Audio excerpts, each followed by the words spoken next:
Nouveau journal sur Truth TV. Merci de nous rejoindre. À la une, l'adoption de la Constitution de la 5e République crée polémique. Le constitutionnaliste burkinabé Abdoulaye Soma parle d'une démarche inopportune. Dans ce trésor, vous l'entendrez défendre son point de vue. CAN U20 en Mauritanie, le Cameroun défait la Mauritanie en match d'ouverture et se rapproche des quarts. Les étalons juniors affrontent la Tunisie aujourd'hui à 16h. Oscar Barreau et ses poulains étaient en conférence de presse d'avant-match hier. Des images en fin de journal avec notre envoyé spécial. Mesdames, Messieurs, bonjour et bienvenue dans ce journal. Pour commencer ce journal, cette information. Le président du Faso, Roch Marc Christian Kaboré, est arrivé à Djamena au Tchad ce matin. Il prendra part ce 15 février à la 7e session ordinaire de la conférence des chefs d'État du G5 Sahel.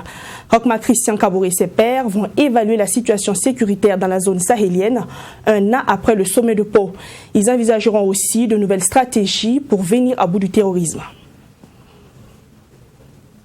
Voilà plus de détails, d'images et de commentaires dans nos prochaines éditions. Le président du Faso, bien avant son départ pour le Tchad, recevait samedi dernier une délégation des chefs coutumiers du Burkina Faso. Avec les dépositaires de la tradition, le chef d'État évoquait les sujets et préoccupations touchant la vie de la nation. Les chefs coutumiers ont prodigué aussi des conseils au chef de l'État et formulé des bénédictions à son endroit pour le succès de son nouveau mandat. On écoute Nabassi Gri, Dima de Boussouma, porte-parole des chefs coutumiers. Premièrement, il s'agit pour nous de perpétuer une tradition qui consiste à rendre quand même de temps en temps visite aux plus hautes autorités de notre pays. Deuxièmement, il s'agissait pour nous de transmettre au président du Faso les préoccupations majeures de nos populations en ce moment, dont la résolution nécessite beaucoup d'action, de dialogue et aussi de tolérance. Nous avons également profité de cette occasion pour présenter au président du Faso et à son gouvernement nos vœux de nouvel an et profiter de lui témoigner tout notre engagement, notre disponibilité à l'accompagner dans la réussite de sa mission à la tête de notre État. Enfin, nous avons prodigué des conseils au président du Faso et formulé aussi des bénédictions à son encontre. Le sujet qui a vraiment retenu notre attention à tous ici, c'est l'insécurité. L'insécurité en un premier temps et la situation des déplacés internes. Alors nous avons évoqué avec le chef de l'État la possibilité de faire en sorte que la population puisse regagner leur territoire où ils ont quitté depuis un certain bout de temps, qui nous crée pas mal de problèmes. Donc voilà un peu en somme ce qui nous a amené ici ce matin. Le 4 février dernier, vous vous en souvenez, le Premier ministre burkinabé évoquait devant l'Assemblée nationale, lors de la présentation de sa politique générale, l'organisation d'un référendum pour l'adoption de la Constitution de la 5e République. Une annonce qui a fait polémique car ouvrant la porte à un éventuel 3e mandat du président Kaboré.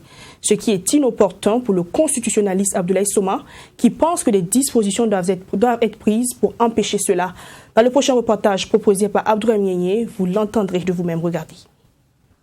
Le contenu de la nouvelle constitution qui est en projet ne répond pas aux aspirations du peuple burkinabé, selon le constitutionnaliste Abdoulaye Soma. Il estime qu'aller à une 5e république est inopportun. Aussi, il soutient que cette nouvelle constitution est taillée sur mesure et n'apporte aucun changement positif. Cette constitution de la 5e république n'est pas bonne.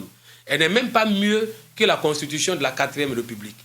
Elle est juste peut-être là pour changer le nom du titulaire, si on veut, du porteur de la constitution. La 4e république est une constitution portée par Blaise Compaoré. Peut-être qu'on a juste envie de changer cela et que la 5e république sera une constitution portée par Roch Kaboré. À part ça, il n'y a aucune valeur ajoutée substantielle, démocratique, républicaine à cette constitution de la 5e république. L'adoption de cette nouvelle constitution au cours du second mandat du président Roch Marc Christian Kaboré permet à celui-ci de prétendre à un 3e mandat, car cette constitution ne prendra en compte que le mandat en cours. Et comme il y avait déjà des divergences et qu'on a l'expérience avec Blaise Compaoré sous la 4e République, On a mis une disposition spéciale pour dire le mandat en cours est comptabilisé. Cette disposition réglait le problème si on avait adopté la Constitution sous le premier mandat. Donc le premier mandat aurait été comptabilisé et actuellement, le président Kaboré serait en train de terminer son deuxième mandat. Alors, le problème, c'est que le président a, je crois, sciemment fait tarder l'adoption de cette constitution de la Ve République. Si cette disposition est appliquée au second mandat du président Kaboré, évidemment, son second mandat serait compté comme le premier mandat de la Ve République. Et alors, il pourrait être tenté de réclamer son droit à avoir un deuxième mandat sous la Ve République, ce qui reviendrait à lui, pour lui, d'avoir 3 mandats. Pour Abdoulaye Soma, la seule manière d'éviter des interprétations diverses est d'intégrer dans le projet de constitution des dispositions claires et non équivoques. Il est encore temps de régler ce problème dans les dispositions constitutionnelles.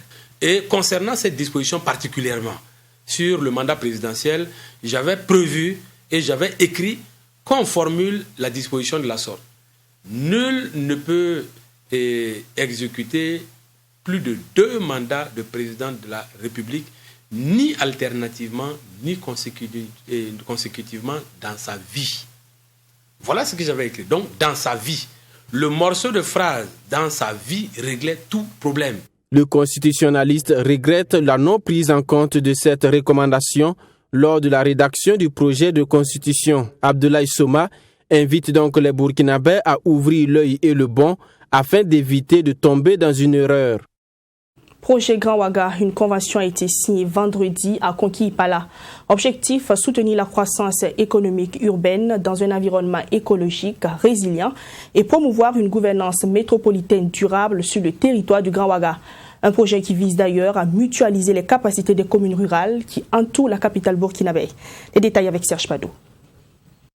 Par cette signature, les maires de la communauté des communes du Grand Ouaga ont signé la convention de la communauté des communes du Grand Ouaga, un acte apprécié par le ministre d'État en charge des collectivités Clément Sawadogo qui promet tout mettre en œuvre pour harmoniser les textes et permettre un grand maillage de cette communauté. Et je voudrais saisir l'occasion pour féliciter les communes concernées qui par ailleurs ont demandé à ce que l'on puisse travailler à ouvrir les textes pour que les 2 autres communes riveraines de Ouagadougou que sont Lumbila et Souroubila puissent également participer à cette communauté. Le Code général des collectivités et le décret d'application à la matière n'autorisent pas pour le moment que l'on puisse établir cette convention-là au-delà de la région à laquelle on appartient. Mais nous allons travailler dans le sens à briser de plus en plus les frontières parce que ce sont des barrières qui quelquefois nous empêchent de travailler et de bien faire. Un processus long et difficile selon le maire Armand Pierre Bewende qui se dit également satisfait de la signature de cette convention qui sera bénéfique pour la population des communes environnantes. Je voudrais qu'on se félicite d'avoir réussi ce long cheminement qui nous a amené aujourd'hui à créer la communauté de communes de Grand Ouaga. Et qu'est-ce qui va changer pour les habitants du Grand Ouaga? Ce qui va changer, c'est-à-dire qu'il y aura un développement plus harmonieux entre ces différents territoires. Comme le ministre vous l'a dit tout à l'heure, toutes les communes rurales qui entourent la ville de Ouagadougou influent sur Ouagadougou. Et Ouagadougou également a une influence directe sur ces communes-là. Il y a des communes qui sont considérées comme des communes dortoirs où les gens se lèvent le matin pour venir travailler à Ouagadougou et rentrer le soir chez eux. Mais comment faire en sorte que ce vivre ensemble soit harmonieux et ait une gouvernance vertueuse? Donc la réponse à cette question est de se mettre ensemble et de créer cette entité qui s'appelle le Grand Ouaga. En rappel, le Grand Ouaga a pour objectif d'accompagner le gouvernement dans sa vision de construction du Grand Ouaga à travers le schéma directeur d'aménagement du Grand Ouaga à l'horizon 2025. Notons que l'Union européenne accompagne ce projet à hauteur de 3,275 milliards de nos francs. Après 12 ans d'attente, le conseil régional du centre obtient finalement ses locaux. Inauguré depuis maintenant 4 jours, ce siège est situé à Ouaga 2000, à quelques encablures du palais de Kosiama. C'est un bâtiment R+3 construit sur une superficie de 6285 m². Fatima Tanikema, Myriam Sissouma. C'est un bâtiment de type R+3 extensible en R+4 qui a été érigé dans le quartier Ouaga 2000 de la ville de Ouagadougou et qui va accueillir les locataires du conseil régional du centre. C'est le désormais siège de cette institution après plusieurs années d'attente. La construction de ce bâtiment administratif constitue d'ailleurs la première phase du projet. Il fait 1850 m² bâtis et il comprend à l'intérieur un centre de bureaux. Nous avons 35 bureaux principalement, décomposés en salles de réunion, en bureau directeur, en bureau pour le président, les vice-présidents et aussi les commodités qui vont avec, comme les toilettes et les salles de réunion. Voilà.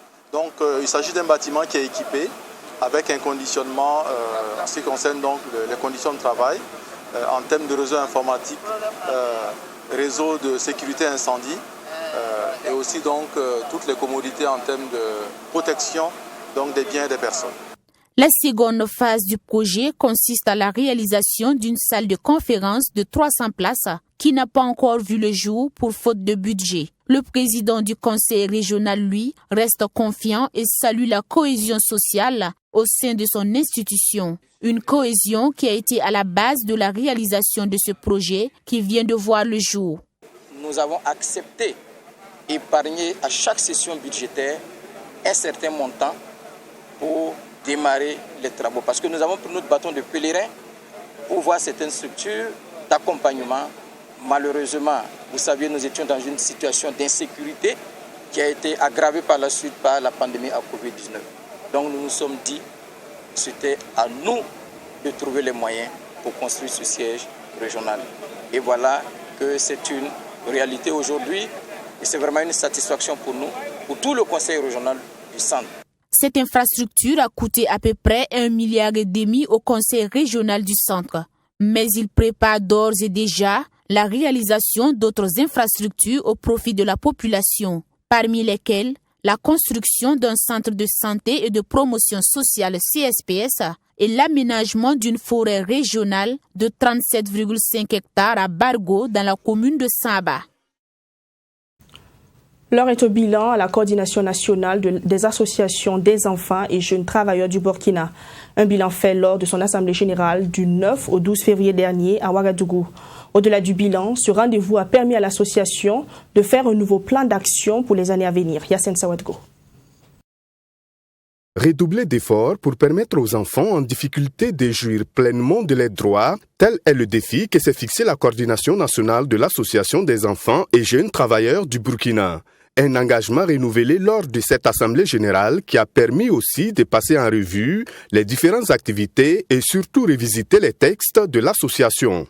Nous avons travaillé à relire nos textes et nos statuts, le règlement intérieur pour évoluer et comme on le dit, ouvrir vraiment les soupapes pour pouvoir étendre notre action, pas seulement pour les enfants et jeunes travailleurs, mais tous les enfants du Burkina Faso.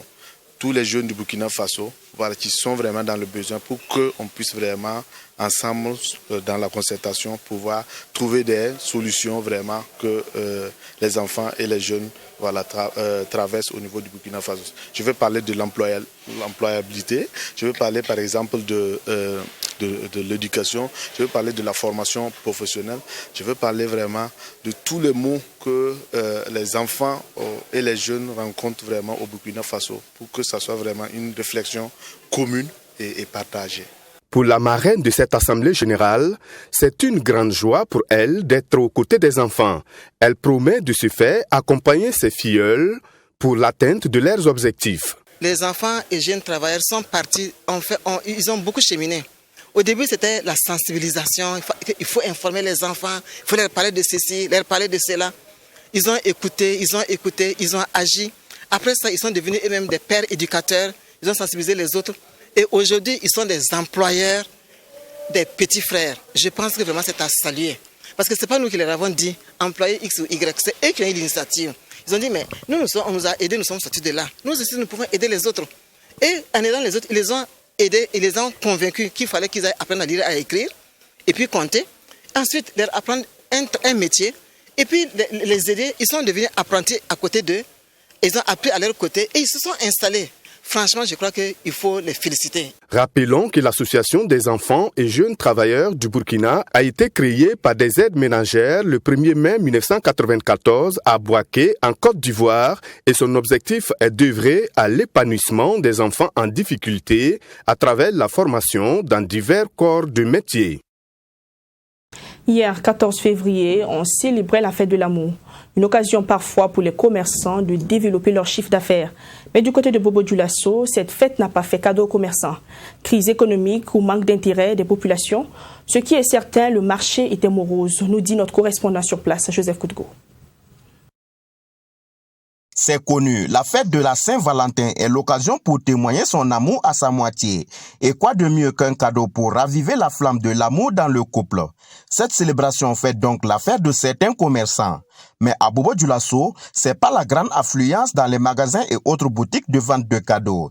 Chez les vendeurs de fleurs et de tableaux décoratifs, la clientèle se fait toujours attendre. À l'air là, le marché est mollo, c'est un peu...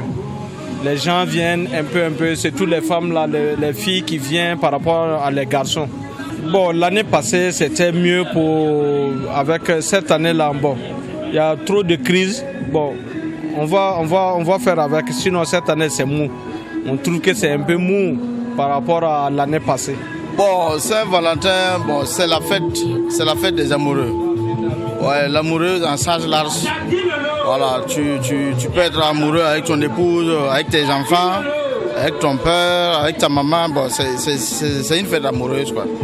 Pas forcément avec des copines. Bon, tu peux être amoureux avec tes parents, voilà, avec ton épouse, les enfants, tout ça. Bon, moi, je vois ça comme ça, quoi.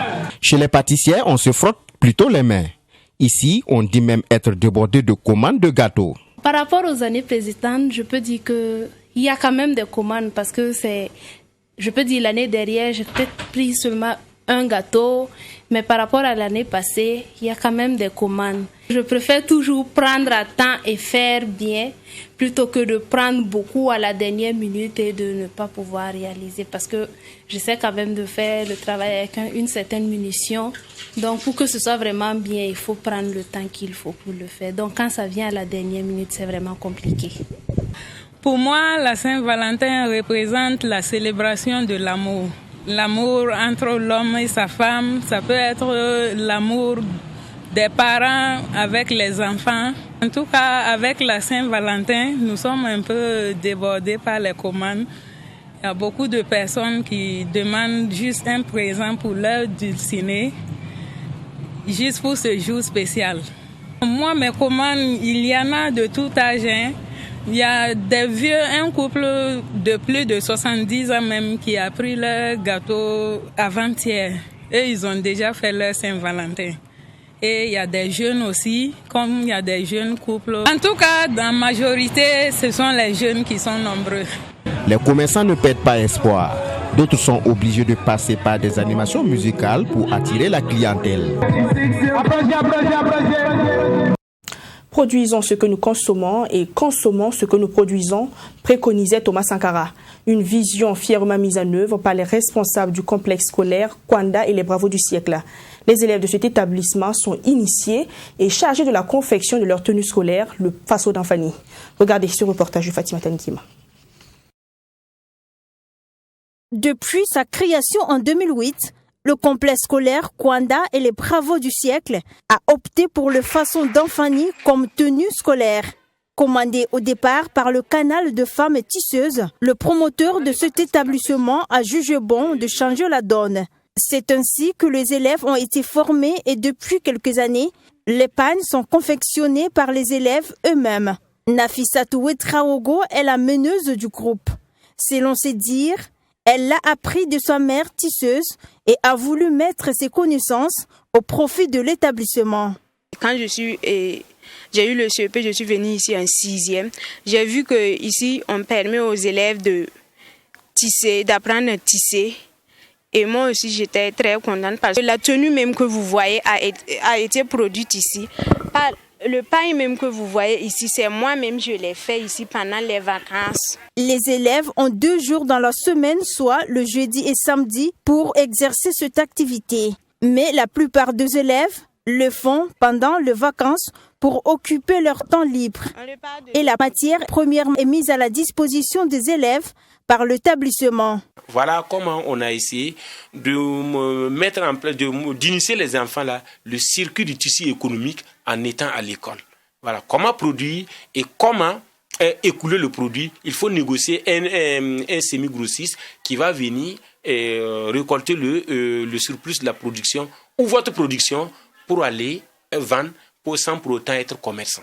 En inculquant le patriotisme aux élèves à travers la fabrication et le port du façon d'enfanir en milieu scolaire, le promoteur de cet établissement a voulu apporter sa contribution dans le renforcement de la citoyenneté.